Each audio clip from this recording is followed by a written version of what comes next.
Bueno, continuando con nuestro club de lectura, estamos con el libro de El Premio Nobel de Irving Wallace y continuamos.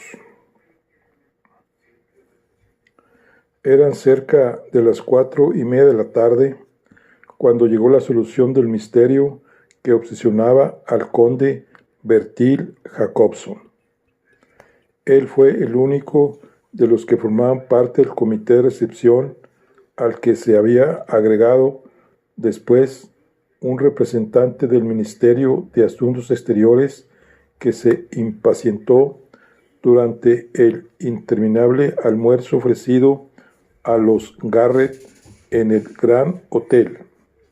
Sentía gran ansiedad por regresar a su despacho en Sturgetan 14 para tratar de localizar por teléfono al laureado desaparecido.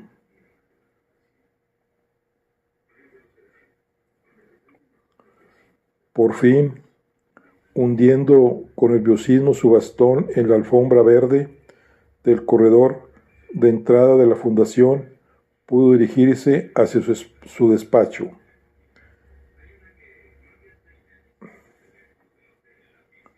El golpeteo apagado del bastón anunció su llegada a su secretaria. Astrid Steen se materializó en el umbral de la oficina de recepción, tendiéndole un sobre. Ha llegado este telegrama para usted, señor. Tomándolo en las manos, lo rasgó con nerviosismo y lo desplegó. Vio al instante que procedía de Copenhague. Acto seguido leyó el texto. Debido a causas imprevistas, anulado vuelo a Estocolmo. Stop. Debo permanecer todo el día en esta ciudad. Stop. Tomo expreso del norte esta noche y llegaré con mi cuñada a las 8:45 de mañana. Stop.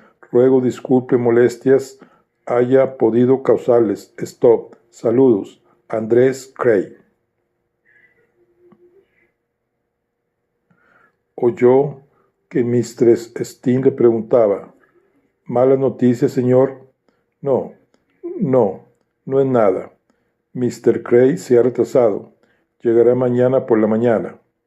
Entró en su despacho. Se quitó el abrigo y esta vez se olvidó de saludar a su viejo amigo, el rey Gustavo. Se acomodó en la butaca giratoria colocada ante su mesa. Alisó el telegrama sobre el papel secante y lo leyó de nuevo. El misterio se había aclarado, aunque no del todo. Andrés Cray había perdido el avión por causas imprevistas.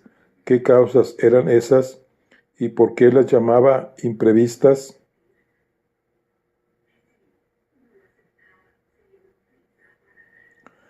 ¿Qué le podía haber sucedido a Andrés Cray o Andrew Cray? El conde Bertil Jacobson se hallaba dominado por la inquietud e indefinible sensación de que las cosas no iban tan bien aquel año como el anterior o el antepenúltimo. El programa aún no había comenzado y ya empezaba a fallar. Esto no le gustaba a Jacobson, no le gustaba nada.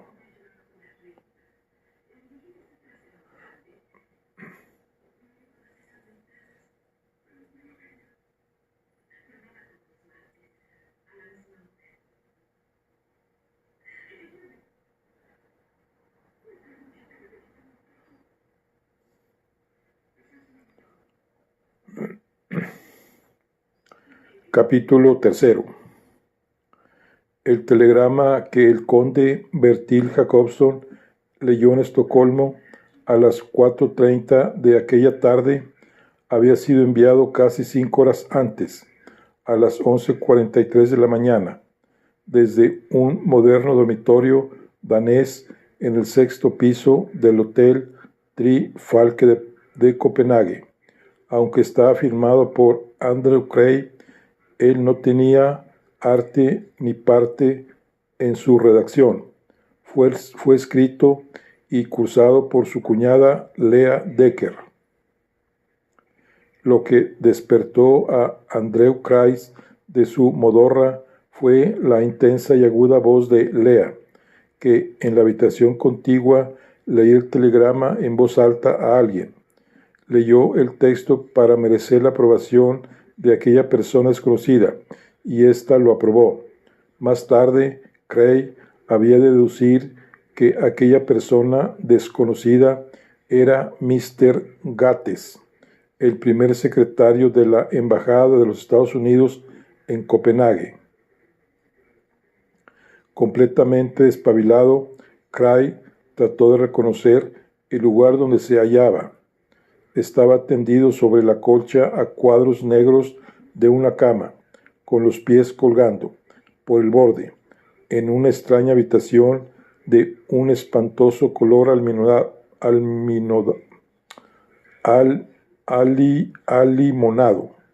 rodeado por muebles de teca de ángulos severos, fabricados sin duda en una empresa monopolizada por los cubistas. La estancia era funcional, inmaculadamente limpia y sin vida. Se dio cuenta de que le habían quitado la chaqueta y los zapatos. Sentía palpitaciones en la cabeza y su lengua tenía la consistencia correosa de una bota de cazador. Supuso que había estado bebiendo más de la cuenta y que aún no estaba sereno del todo, sino víctima aún de la resaca y muy sediento.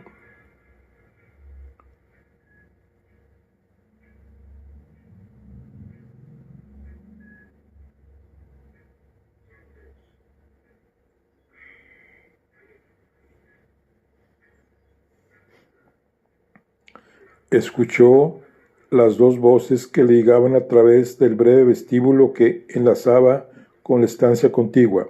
Se presentó un botones en busca del telegrama y le ordenaron que lo cursase inmediatamente. Lea temía que, después de anular el vuelo en avión, no pudiesen obtener reservas para el tren. Mr. Gates le aseguró que no se quedarían sin las reservas y que, si así fuese, siempre quedaba el recurso de tomar otro avión. Pero Lea no quería correr ese riesgo. El viaje era demasiado rápido y su cuñado no tendría tiempo de descansar. Sobre todo necesitaba reposo. Suplicó a Mr. Gates que telefonease de nuevo a la estación central y Mr. Gates, muy complaciente, así lo hizo. Recordó al empleado que le atendió que él pertenecía a la embajada americana y que había reservado 2 plazas para el Expreso del Norte, añadiendo que era algo muy urgente e importante. Tras algunas esperas y frases murmuradas a media voz, resultó que efectivamente podían contar con aquellas reservas. La conversación que sostenían en la habitación contigua era algo confusa, y Cray no se esforzó por oírla. De pronto oyó unas leves pisadas. De Lea, supuso, y adoptó una decisión instantánea. Volviéndose de cara a la pared, cerró fuertemente los ojos y fijó dormir. Para hacer más real su comedia, simuló una respiración trabajosa. Por un momento notó la presencia invisible de Lea a su lado. La oyó olfatear por 2 veces. Luego carraspeó y se fue. Cuando se reanudó la conversación en la habitación contigua, esta vez con mayor claridad, él volvió a abrir los ojos y escuchó de nuevo. Está dormido como un tronco, decía Lea. Tiene para varias horas. Entonces, ¿podemos irnos? No creo que haya inconveniente. Muy bien, pasaremos a recoger los billetes por la estación central. Luego iremos a almorzar a Oscar Davison. Si aún hay tiempo, podemos llegar a visitar el castillo de Elsinore en automóvil. No son más que 2 horas ida y vuelta. ¿Está usted segura de que Mr. Cray no desearía acompañarnos? Lo que más le conviene es dormir. Me interesa que duerma, por encima de todo. Apenas tendrá bastante con el descanso de esta tarde y lo que pueda dormir esta noche en el tren. Espero que este retraso no haya incomodado a la Fundación Nobel. Estarán encantados de recibirlos, si no es hoy, mañana. Así sea. Luego se oyeron unas frases confusas, movimiento por la estancia y el ruido de la puerta al abrirse y cerrarse. Andrew Cray permaneció inmóvil en el lecho. Era preferible darles tiempo para que se fuesen. Además, se sentía demasiado mal para levantarse. Quería que cesase el latido de sus sienes. Con tiempo terminaría por desaparecer, pero aquella sed era insoportable. Sin embargo, él demostraría que tenía voluntad. Esperaría 10 minutos. Trató de humedecerse la lengua contra el paladar, pero de nada sirvió. Por último, lo consiguió pasándose la lengua por la parte interior de las mejillas. 10 minutos continuó esperando. Los 15 días transcurridos en Miller's Dams antes de la partida le resultaban difíciles de recordar. El premio Nobel lo sorprendió al principio de una de sus largas borracheras. Después de la muerte de Harriet, durante su convalecencia, no bebió mucho, sino igual que cuando ella bebía. Fue después, cuando estuvo vestido y sin saber a dónde ir. ¿No era esta la antigua expresión? Cuando el whisky le hizo soportable los días.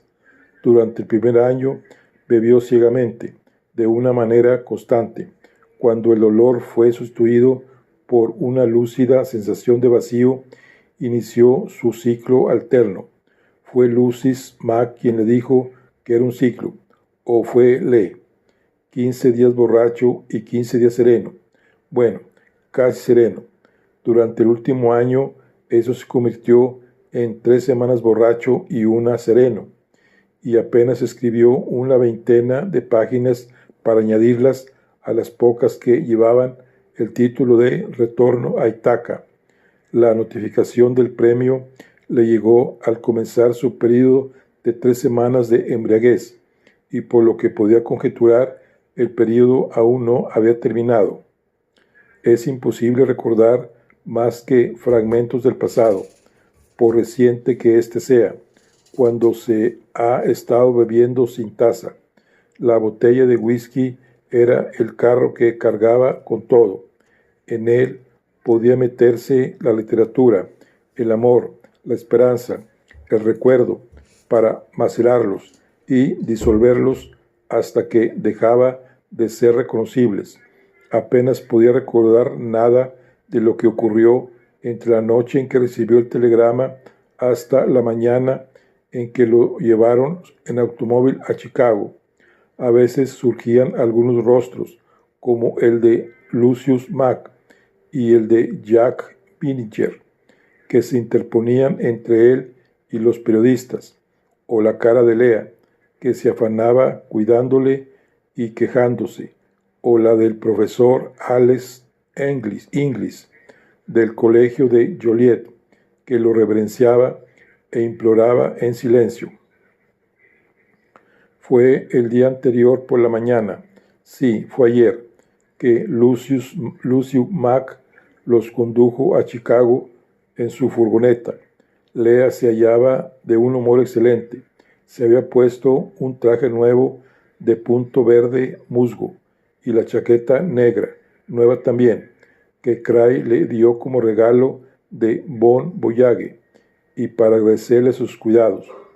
A decir verdad, él no lo compró personalmente, permaneciendo sentado en una taberna de Milwaukee, mientras Lucy salía a comprarlo e incluso le prestaba el dinero, a devolver cuando cobrase el premio. Una de las principales causas del buen humor de Lea era la promesa que Cray le había hecho la víspera de que no bebería más, con excepción de los actos y recepciones públicas, hasta que terminasen las ceremonias de concesión del premio Nobel. Aquellos 2 regalos y la excitación del viaje ablandaron las duras facciones eslavas de Lea y su cuerpo inflexible. Su aspecto se hizo más femenino y el orgullo que sentía por Cray y que antes llegó a molestar a éste al considerar que Lea se metía demasiado en sus cosas, hizo que él se enorgulleciese fugazmente de su proceder, pero por un espacio muy breve, como a menudo había conseguido Harriet que se sintiese.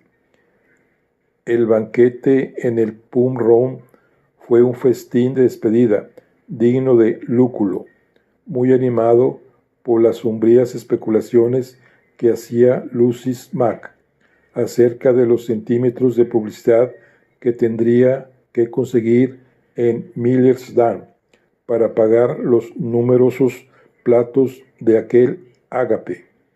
Y después fueron en automóvil al aeropuerto para tomar el Boeing 720 con destino a Nueva York, lo que hizo soportable a Cray las 2 horas y media de vuelo fueron las 2 copas que le permitieron beber en el Pub Room y las otras 2 que tomó a bordo del avión. Al aterrizar fueron recibidos por el agente literario de Cray, su editor y su crítico favorito, y todos se fueron a un restaurante donde se reunían las mayores celebridades, y donde a la luz de las velas Cray se sintió muy desdichado, pues no le interesaba la charla sobre literatura ni la conversación sobre su futuro, sino únicamente el medio de aplacar su sed abrasadora. Le permitieron tomar un scotch doble, pero debido a las circunstancias del momento le fue imposible tomarse una segunda y una tercera copa. La conspiración contra él se veía reforzada por un editor que pedía las bebidas y que estaba decidido a que le entregase un nuevo libro, un agente literario que sufría de úlcera, un crítico que consideraba un atrevimiento tomarse una copita de Jerez y una señora que lo vigilaba como una de las más celosas afiliadas de la Liga Antialcohólica. El vuelo nocturno de las 7:30 en el reactor DC-8C de las líneas aéreas escandinavas ofrecía mayores esperanzas en lo tocante a la bebida. Como Lea se sentía muy satisfecha y melosa, bebió con él una copa de champaña, volando sobre el Canadá, y ambos brindaron de nuevo al pasar sobre Terranova, y luego, con gran galantería, él la obligó a beber una tercera copa, en la que no la acompañó, con lo que ella quedó completamente desarmada. Al empezar a cruzar el océano Atlántico, después de tomarla, se quedó inmediatamente dormida en su butaca extensible, y Cray vio el cielo abierto. El renombre de Cray y el motivo de su viaje le habían precedido a bordo del avión, y cuando se dirigió al bar para conversar y bromear con las azafatas, el maitre de cabinet y varios pasajeros, estos lo recibieron como al invitado de honor. Mientras la mayoría del pasaje dormía, algunos mal y otros a pierna suelta como Lea, Cray se dedicó a organizar su ciclo, rechazando el champaña. Bueno para turistas, dijo. Se concentró en el scotch. Durante toda aquella alegre noche no paró de beber. Cuando despuntó el alma, que llegó demasiado pronto, seguía bebiendo. Al pasar sobre Escocia e Inglaterra, seguía bebiendo. La luz del nuevo día, cenicienta e implacable, al otro lado de la neblinosa ventanilla, le encontró en su butaca, después de haber triunfado en su empeño de correr una cortina sobre Harriet y su arte, dispuesto a entregarse a los acogedores brazos de Morfeo. El interfono despertó a los pasajeros, y entre ellos a Lea. La joven fue corriendo al tocador para regresar perfectamente peinada, con la cara pintada y su traje de punto sin una arruga. Cuando se dejó caer a su lado, fresca y arreglada, le preguntó: ¿Has dormido bien? Maravillosamente, murmuró él. Ella miró por la ventanilla. ¿Es que no se ve entre las nubes Debe ser Dinamarca. Sin volverse preguntó, ¿no lo encuentras emocionante? Maravilloso. Cuando la azafata les rogó que dejasen de fumar y se asegurasen los cinturones, Cray encendió la pipa, sin abrocharse el suyo, pero nadie lo advirtió, afortunadamente. Después de aterrizar, mientras Lea se felicitaba por hallarse ambos sanos y salvos en tierra, él la siguió hacia la portezuela del avión, arrastrando los pies. Al salir de la plataforma móvil, trató de poner el pie en el primer peldaño, pero sus rodillas se doblaron. Se apoyó en la barandilla y Lea evitó que cayese rodando, pues la tenía delante. Entre ella y los fuertes brazos de dos pasajeros lo sostuvieron. Mientras le ayudaban a bajar la escalerilla, Lea le notó el aliento. Su rostro se endureció. El armisticio se había roto. De lo que siguió apenas se acordaba Cray. Les esperaba un hombre al pie de la escalerilla, vestido como un carnicero en domingo. En el bar del aeropuerto tomó un café muy cargado. Pudo oír un fragmento del diálogo que sostenía Lea con el desconocido. No bebe nunca, no está acostumbrado, no cesan de importunarlo, de invitarle a beber unas copas para festejar su triunfo, y él no sabe decir que no, y ahí tiene el resultado. De nuevo volvió a oírla ante la ventanilla del cambio de moneda. No podemos irnos dentro de 2 horas. Tampoco puedo permitir que visite Estocolmo en este estado. Él es muy distinto, sería lamentable. Luego fueron a la cabina telefónica y su acompañante les encontró unas habitaciones de un hotel. Se metieron en el automóvil del desconocido y efectuaron una carrera interminable. Llegaron a un hotel rutilante, con una pista para automóviles que describía una curva hasta una entrada imponente, un bullicioso vestíbulo con el mostrador de conserjería a la izquierda y los ascensores a la derecha. 6º piso. Por aquí, hagan el favor. Todos los demás detalles estaban embotellados en alcohol. Un alto alcoholismo es igual a un bajo poder de recordar. Una ecuación muy sencilla. Se incorporó en el lecho. Habían transcurrido más de 20 minutos desde que Lea se marchó. Se puso los zapatos y se los ató. Pasó al cuarto de baño y se chapuzó la cara con agua fría. Se mojó el cabello y se peinó. Deshizo el nudo de su corbata para hacerlo de nuevo. Se puso la chaqueta de su traje gris oscuro y fue a la habitación de Lea, gemela a la suya. Una maleta estaba abierta y el resto del equipaje en el suelo, atado aún con las correas. Volvió a su habitación para buscar la trinchera y entonces se dio cuenta de que había una nota sujeta a una silla con un alfiler al lado de la cabecera. La desprendió para leerla. Andreu, por si despiertas antes de que yo vuelva, he salido a almorzar con un señor de la embajada norteamericana. Tuvimos que anular los pasajes del avión a Estocolmo porque tú estabas demasiado bebido. Hemos tomado estas habitaciones en el hotel para que descanses y tomaremos esta noche el tren para Suecia por la misma razón. Volveré a las 5. Pórtate bien. Lea.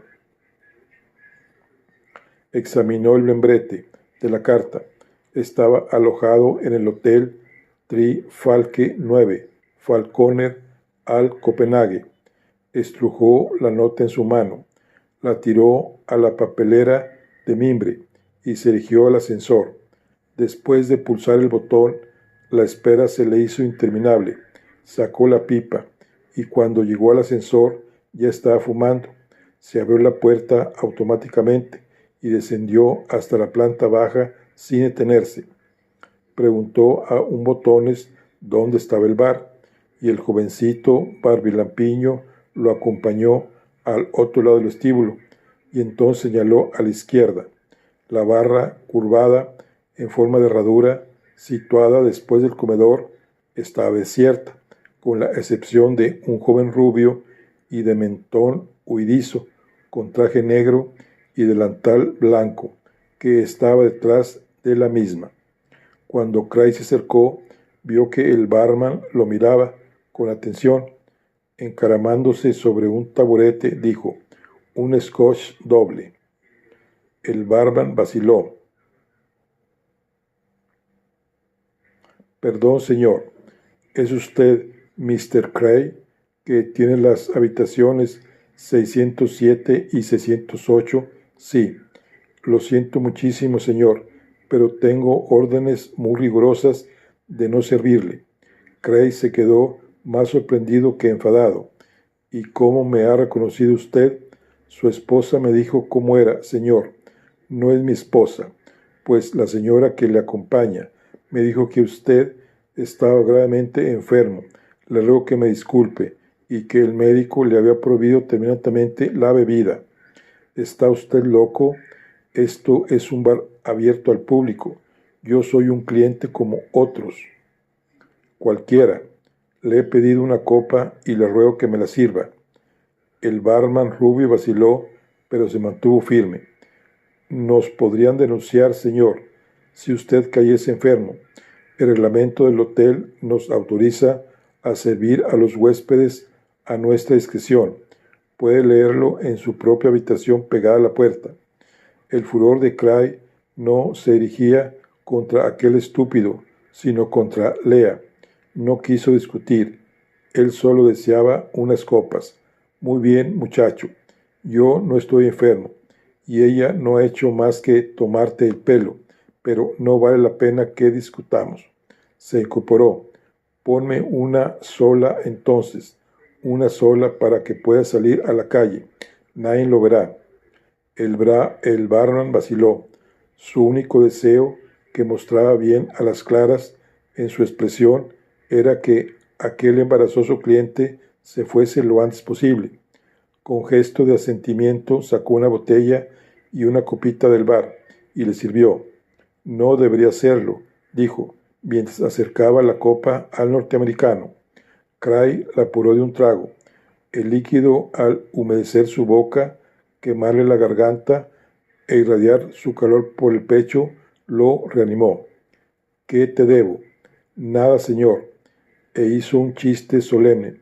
«Recuerde que no ha tomado nada». Cray sonrió con amargura. «Es la mejor copa que he bebido en mi vida». Se deslizó del taburete. «¿Dónde está el centro de la ciudad?» «A 20 minutos de aquí, señor. Se llama Radusplatz-Desen. Es la parte más céntrica. No tiene pérdida. Encontrará taxis frente al hotel, o puede tomar el autobús. No olvide cambiar los dólares por coronas». «Gracias, amigo». En el vestíbulo, junto al mostrador de la recepción, se hallaba la empleada de cambio de moneda, con su máquina calculadora. Él le dio un billete de $20. Recibió a cambio un puñado de coronas. Se metió la moneda danesa en la cartera, mientras observaba los periódicos y revistas americanos, ingleses, alemanes y franceses que se exhibían en el puesto contiguo, y luego salió a la calle. El día se había aclarado, pero el aire era frío. Vio varios automóviles aparcados frente al hotel, pero ni un solo taxi. Después de esperar un momento, se acercó al portero, que conversaba animadamente con un mozo de equipajes de raídas vestiduras. «¿Dónde está la parada al autobús?» «El autobús», repitió el portero, luego señaló con el dedo. «Ahí, va a salir dentro de un momento». Cray le dio las gracias y se dirigió a grandes zancadas hacia el gran autobús azul y blanco, parado en el arroyo ante la puerta de un cine. Subió al autobús y el achaparrado conductor, que usaba gafas y estaba sacando brillo con una gamuza al enorme volante, le saludó con una inclinación de cabeza. «Su billete, por favor». «No lo tengo». «Es igual, puede sacarlo ahora». Cray buscó su cartera, sacó un fajo de billetes daneses y lo tendió confiadamente al conductor. Este se quedó varios y le devolvió el resto a Kray. Al penetrar en el interior del autobús, Kray vio que estaba casi lleno, principalmente de jóvenes escandinavas. Se dirigió al fondo y se sentó en una estrecha butaca que apenas le dejaba sitio para las piernas. A los pocos minutos el motor del autobús empezó a rugir, las marchas rechinaron. El pesado vehículo se apartó de la acera, recorrió 2 manzanas hacia la derecha, torció luego a la izquierda para meterse en una calle muy populosa y avanzó por ella. Kray aún no había visto Copenhague cuando él y Harris realizaron su viaje de bodas de 6 meses después de la guerra. Fueron a Gothenburg por mar, pasaron una semana en Estocolmo, fueron en avión a Ámsterdam y ahí tomaron el tren hasta París. No sentía deseos de abandonar la capital de Francia, a pesar de que ya llevaban 6 semanas en ella, pero finalmente alquilaron un Citroën con el que fueron a San Sebastián, luego a Madrid y Barcelona, de ahí a Niza para detenerse en La Spezia, recorrer las montañosas carreteras de la región y descender por la península italiana hasta Roma. Más tarde fueron hacia el norte, pasando por Milán y Berna, y regresaron a París, donde devolvieron el Citroën. En el barco de regreso a su país no hacían más que hablar de su maravilloso viaje, y todas las noches decían que el próximo verano regresarían a Europa. Pero la vida los asedió con sus exigencias y nunca pudieron regresar juntos. Y ahí estaba él entonces, en Copenhague, solo, sin mirar por la ventanilla del autobús, porque todo aquello le importaba un bledo. Se escuchó un carraspeo y luego se oyó la voz del conductor que hablaba por el micrófono. Sean ustedes bienvenidos a nuestra visita invernal diaria de Copenhague, anunció el conductor con tono profesional. Es la 1:30 de la tarde. La visita tiene 3 horas de duración. Terminará en la plaza del ayuntamiento, que en danés llamamos Rådhuspladsen, a las 4:30, y haremos 5 paradas con sus correspondientes visitas durante el recorrido para que quienes lo deseen puedan tomar fotografías. Las paradas se efectuarán en la iglesia de Grundesvig, la fuente de Gefjon, la estatua de la Sirenita en el puerto de Copenhague, el Langeline y el castillo de Amalienborg. En los demás puntos que ofrecen interés histórico, al comprender finalmente dónde se encontraba, Kray se sintió anonadado. Aquel no era un autobús ordinario para el servicio de la ciudad. Estúpidamente se había metido en un autobús de turistas. Su primer impulso fue accionar la señal de alarma o acercarse al conductor y explicarle la equivocación que había cometido, para pedirle que le permitiese apearse a la primera luz roja, pero luego pensó que no había motivo para hacer tanto alboroto. Lo que él quería era encontrar un bar, únicamente un bar, donde fuese, y aquel ridículo medio de transporte podía llevarle a su destino con la misma rapidez que otro vehículo cualquiera. A pesar de lo incómodo que se sentía y de su sed abrasadora, aún estaba lo bastante tranquilo para reírse de su situación. Pensó que no tardaría en establecer la marca mundial del turista que había permanecido menos tiempo sentado en el curso de una visita a Copenhague. La carrera no llevaba trazas de acabar. Pero por último, el autocar frenó y el conductor dijo por el altavoz: el castillo de Amalienborg, donde en el siglo XVIII empezaron a residir los reyes de Dinamarca, Pueden ustedes apearse si lo desean. Todos los ocupantes del autocar se levantaron a la vez y se apiñaron frente a la salida.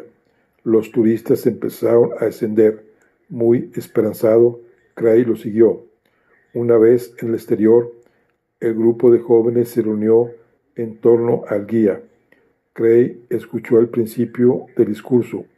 Estas residencias reales se consideran uno de los mejores ejemplos del estilo rococó en Europa. Y se alejó. Paseó la mirada a su alrededor. Se encontraba al extremo de una gran plaza, totalmente rodeada por 4 altivos palacios, idénticos entre sí. La Guardia Real, con morriones de piel de oso, hacía de centinela. Por ningún lado se vislumbraba nada que tuviese trazas de bar, taberna o casa de bebidas. A Cray se le cayó el alma a los pies. Se sentía tan defraudado como un personaje de Kafka. Examinando de nuevo los desolados alrededores, advirtió una persona que se había separado del grupo de turistas y que, inclinada sobre su máquina fotográfica, parecida a la Rolleiflex de Lea, trataba de enfocar a los centinelas a unos metros de distancia de donde él se encontraba.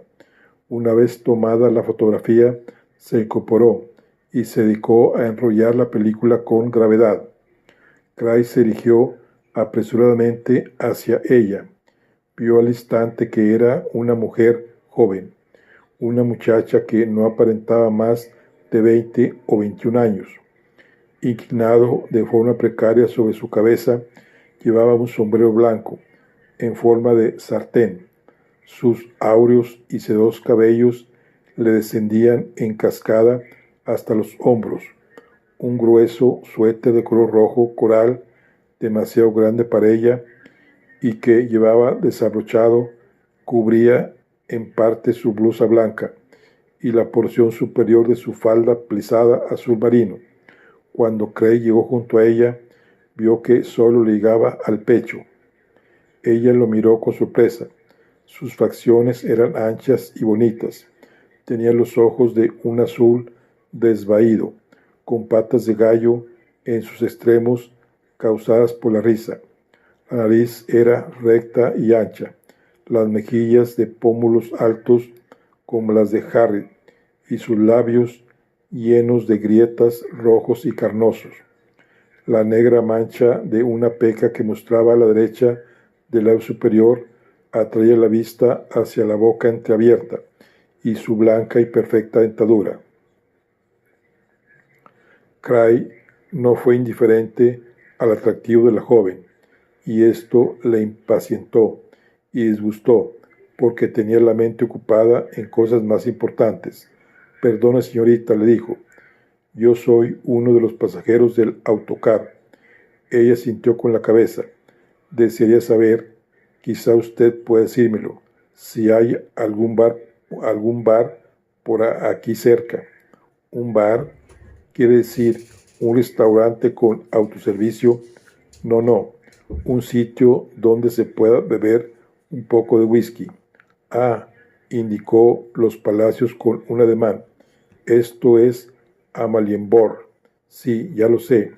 Aquí no hay bares ni nada parecido. Pero ¿no los habrá por aquí cerca?» Ella se encogió de hombros. «Yo no conozco muy bien esta plaza. Tal vez más adelante». De pronto sonrió, con el entusiasmo de un conspirador. «Cuando vea uno, ya se lo indicaré. Se lo agradeceré mucho». Metió sus manos heladas en los bolsillos de su trinchera, hundió la cabeza entre los hombros y regresó apresuradamente al autocar. Al subir a él, observó que la joven lo miraba.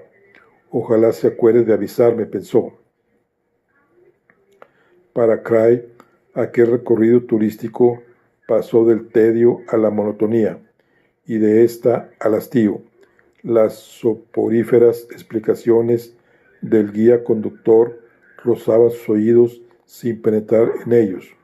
Permaneció acolocado en su asiento, esperando mientras ante sus ojos aburridos pasaron sucesivamente la Cliptoteca, N.I. Carlsberg, pintores franceses y daneses, la Jefatura Superior de Policía, el castillo de Frederiksberg, renombrada Academia Militar, el Parque Zoológico y finalmente Niboder, edificado hace 3 siglos por el rey Cristian IV.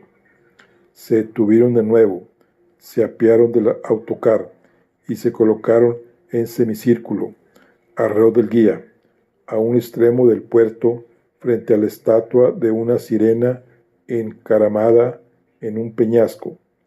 Cray, balanceándose ora sobre un pie, ora sobre otro, permanecía detrás del grupo, encogido dentro de su trinchera, anhelando desesperadamente lo único que podía infundirle calor.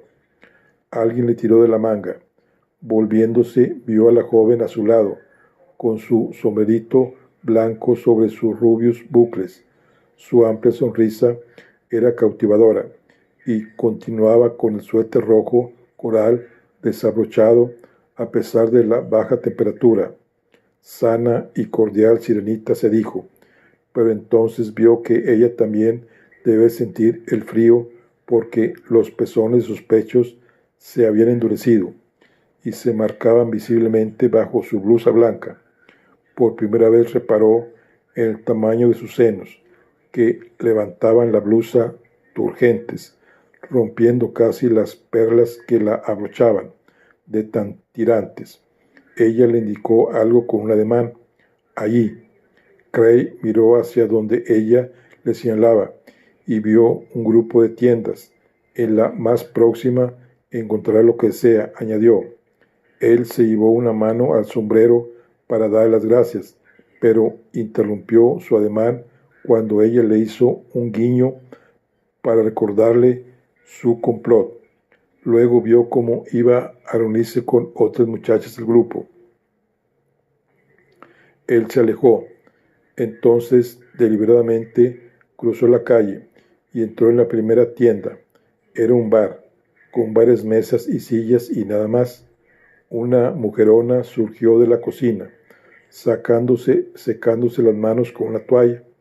Él pidió ansiosamente un Scott doble, pero la mujer no entendía inglés. Cray miró las botellas que se alineaban en los estantes del bar e indicó con el dedo una de Ballantine. Sonriendo, la mujer tomó la botella y empezó a servirle una copa cuando él levantó la mano y por medio de una viva pantomima le indicó que deseaba servirse él mismo y que dejase la botella en el mostrador. Bebió 3 copas seguidas, mientras la dueña lo observaba y las contaba desde un rincón oscuro, antes de comprender que no había necesidad de que se diese prisa, disponía del día entero. Llenó por 4ª vez la copita, con los músculos ya más suavizados por el licor, y esta vez saboreó la bebida despacio, paladeándola. Oyó la campanilla de la puerta cuando ésta se abrió y se volvió, dispuesto a dar la bienvenida a un miembro de su gremio. Vio enseguida que era ella, con su sombrerito blanco, aún inclinado precariamente sobre sus áureos cabellos. El autocar se va, le gritó, solo esperan a usted. Comprendió inmediatamente que no podía desertar de la legión extranjera. Hubiera sido un gesto casi anti-norteamericano, de muy mal efecto, propagandístico. Todos le esperaban. Si él se negaba a acompañarlos y prefería quedarse en una tabernucha en lugar de continuar la vida turística, ellos podían interpretar como un acto deliberadamente antidanés que invalidaría 10 años de esforzada labor por parte de la Casa Blanca. Le disgustaba tener que irse, pero las obligaciones de un norteamericano en el extranjero pesaban mucho en su ánimo. Además, estaba ya un poco achispado. Ya voy, dijo. Apuró la cuarta copa, volvió a llenarla con precipitación, vertiendo parte del whisky y la apuró también de un trago. Entonces sacó la cartera. La mujerona separó el importe de las bebidas. Él le dio otro billete para agradecerle su hospitalidad. Recogiendo el resto, lo metió en el bolsillo de su chaqueta y se fue hacia el autocar detrás de la joven rubia. Esta vez se sentaron juntos, ella a la ventanilla y él con sus largas piernas en el pasillo. Ocuparon las dos últimas butacas. Una vez satisfecha su principal necesidad, Craig ya estuvo en disposición de observarla más atentamente. Las anchas facciones de la joven eran indudablemente hermosas. Todos sus rasgos fisonómicos estaban separados entre sí, sin apretujarse, como obras de arte sabiamente colocadas en una buena galería. Sin embargo, el efecto final que esto producía era único, un efecto de perfección nórdica, pero que de manera curiosa no tenía nada de nórdica por su suavidad, su falta de altivez y su contagiosa sonrisa. Nada de artificial empañaba aquellas facciones, con excepción de la pintura aplicada a los labios para ocultar sus grietas y posiblemente la peca junto a la comisura de la boca.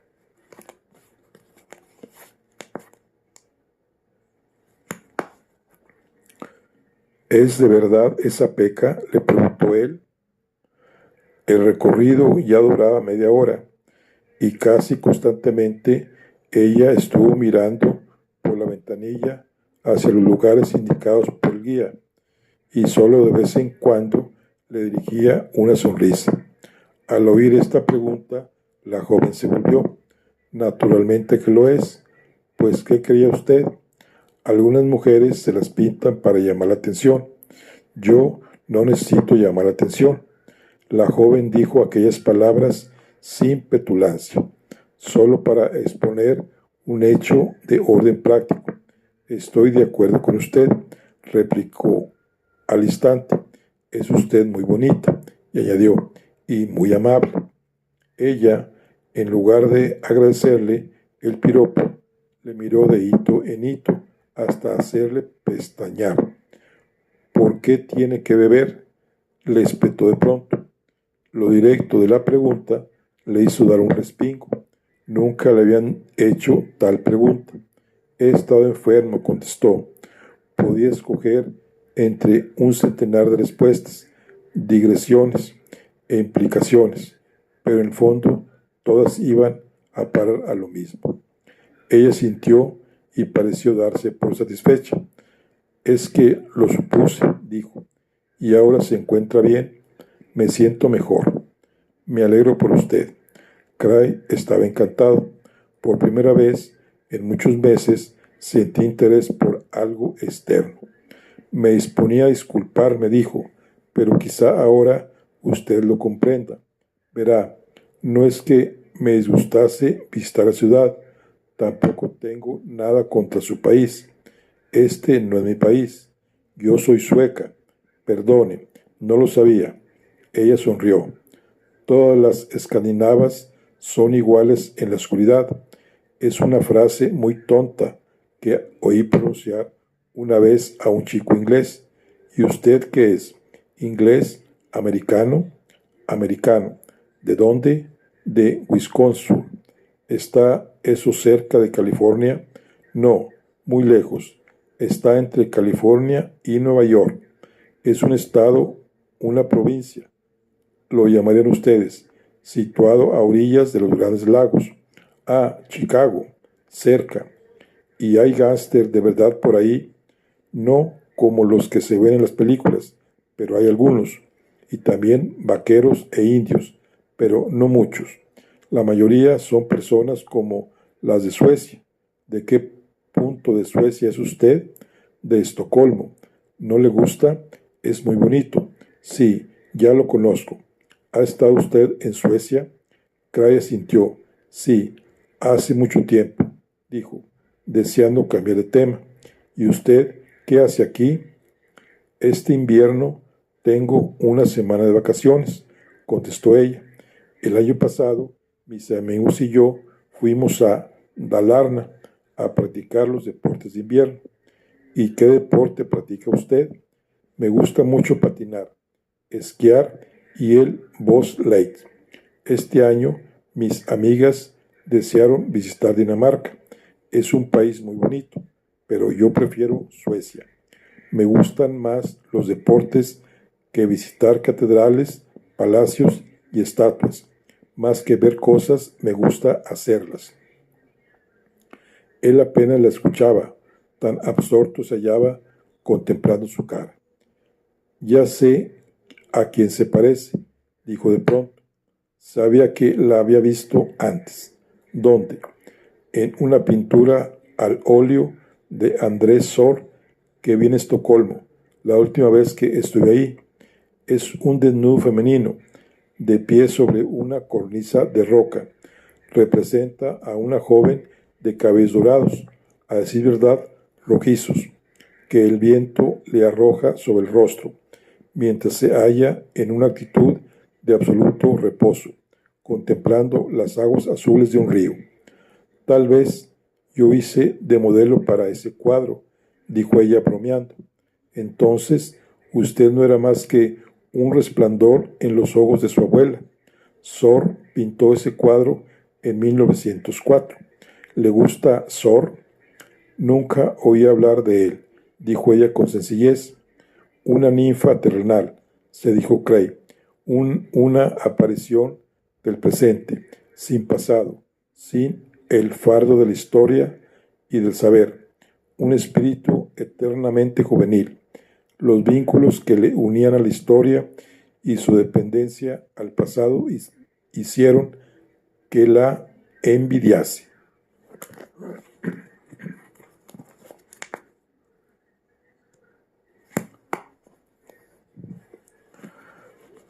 Advirtió que el autocar se había parado y que los pasajeros desfilaban hacia la puerta. Stroge, dijo ella, es la calle principal de Copenhague. No está en el programa, pero nos conceden un cuarto de hora para que compremos algunos recuerdos. Se levantó, alisándose la falda plisada. Él también se levantó. ¿Quiere comprar algún recuerdo?, preguntó a la joven sueca. No es que lo desee especialmente. La invito a ver algo. Ella le miró con expresión solemne. Si bebe mucho, se le subirá la cabeza. En efecto, tanto lo desea, sí. ¿Por qué quiere que le acompañe? Había varias respuestas para aquella pregunta, algunas deshonestas y otras honestas y halagadoras. Bebo más despacio en compañía, repuso. Ella se echó a reír. Es la mejor excusa que podía darme. Se salió al pasillo y le sonrió. Muy bien, vamos. Luego le procedió hacia la salida. Ambos anduvieron juntos por la bulliciosa calle, chocando de vez en cuando con los viandantes y abriéndose paso entre ellos, hasta que salieron a una gran plaza llena de vehículos. Radusplatsen. Ella extendió el brazo ante el pecho de Cray para señalar. Ahí está, el Palace Hotel. Es donde tomé unas copas con mis amigas la primera noche.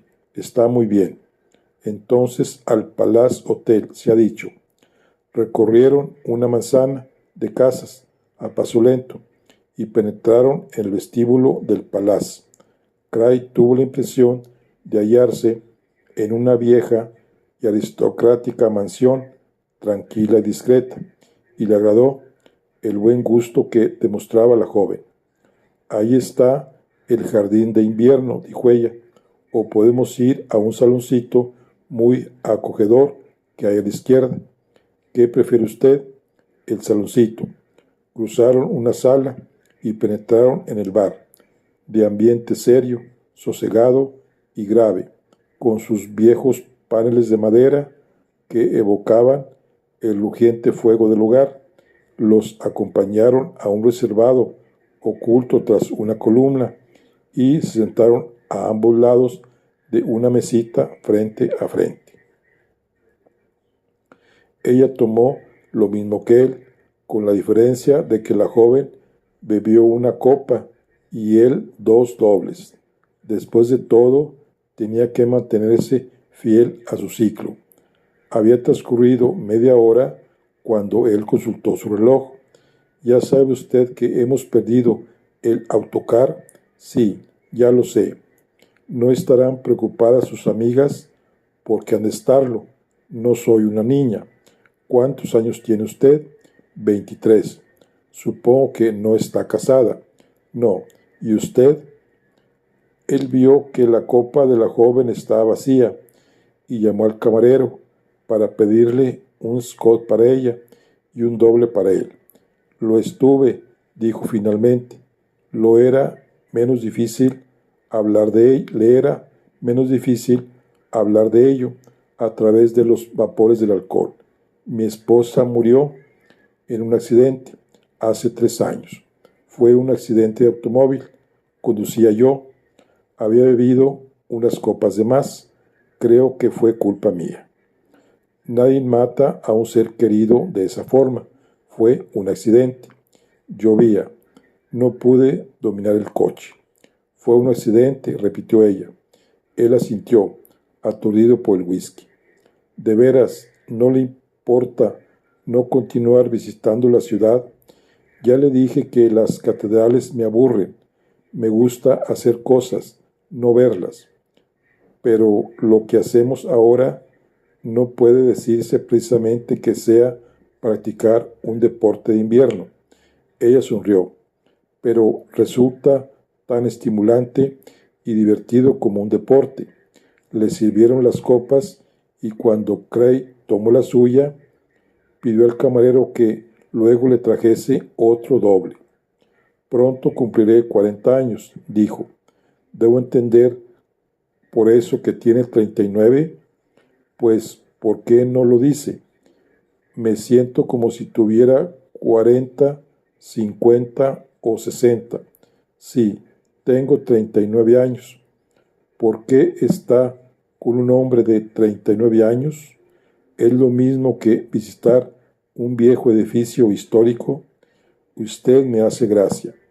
¿Por qué ha venido conmigo? ¿Por instinto maternal? ¿Porque me compadece? ¿Por qué tendría que compadecerlo? No lo sé. ¿Por qué me acompaña, pues? Porque usted me hace gracia, me divierte, y como me gusta divertirme, aquí estoy. Pensar que alguien le considerase como un hombre que hacía gracia, como un sujeto divertido, era lo que escapaba al entendimiento y a la comprensión de Cray. ¿Se burla usted de mí? ¿Yo? ¿Burlarme? ¿Quiere usted decir que bromeo? No. ¿Por qué tiene un concepto tan bajo de sí mismo? ¿Cree usted que lo tengo? Sí, en efecto, así es. Usted me hace bien. Debería llevarla como un talismán. Apuró el licor que quedaba en su copa, cuando le sirvieron la que había pedido. ¿Qué dicen en su país para brindar? Skol. Pues Skol por usted. Terminó de beber la copa y buscó inmediatamente la que acababa de traerle. ¿Qué hora es? Preguntó ella. Alrededor de las 4. Tengo que volver al hotel. Aún no he hecho el equipaje. Regreso a Estocolmo esta noche. Yo la acompañaré. Apuró su última copa, pagó las consumiciones y se apoyó en el brazo de ella cuando atravesaron el hotel y salieron a la calle. En el taxi, la joven le preguntó, ¿qué tal se encuentra? Borracho. Muy bien y borracho, y con ganas de dormir. Me alegro. Le dejaré en su hotel. ¿En cuál está? No, eso no está bien. como quiera. Tre y no sé qué más. Así, Falke.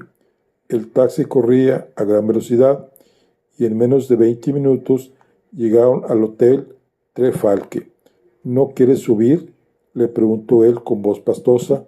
No, ande, váyase a descansar. Sí.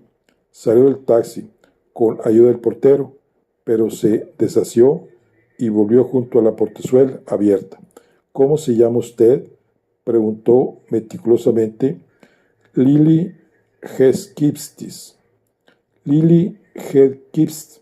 ¿Cómo? Lili. Yo me llamo Andrew. Andrew Cray. Cray. Tanto gusto de conocerle, Mr. Cray. El gusto ha sido mío. Solo cuando ella se hubo marchado, él se acordó de que no había pagado el taxi, de que no sabía en qué hotel se hospedaba, ni se acordaba de su apellido, solo de su nombre de pila, Lili. Se dirigió con paso torpe al ascensor y una vez dentro oprimió el botón del 6º piso. Cuando la puerta del ascensor se abrió, encontró enseguida su habitación, sacó la llave del bolsillo, abrió la puerta y luego la cerró. Quitándose la trinchera y la chaqueta, se acercó a la cama, se quitó los zapatos y se tumbó en ella, sumiéndose en un bienhechor olvido. No supo por cuánto tiempo permaneció dormido. Más tarde supo que había dormido más de 3 horas y media, pero volvió a la vida cuando notó que alguien lo zarandeaba. Abriendo los ojos, vio la cara de Lea. ¿Estás bien?, le preguntó ella con ansiedad. Volvía a tener la boca seca y notaba el dolor en la parte interna de los ojos. Fuera de esto, se sentía bien. Estoy perfectamente, dijo incorporándose. Has dormido 9 horas de un tirón. ¿Sabes dónde estás? Claro que lo sé. Me levanté para ir al cuarto de baño y vi tu nota. Pronto van a dar las 8. El tren sale a las 9:07. Mr. Gates nos llevará en su coche. ¿Quieres un bocadillo? No. Ella lo miró con expresión cansada. Te estás matando. No sé si sabías que tuve que cancelar las reservas. Gracias, Lea. Ahora me arreglaré.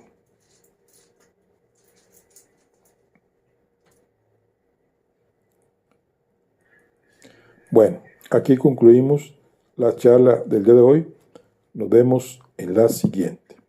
Hasta luego.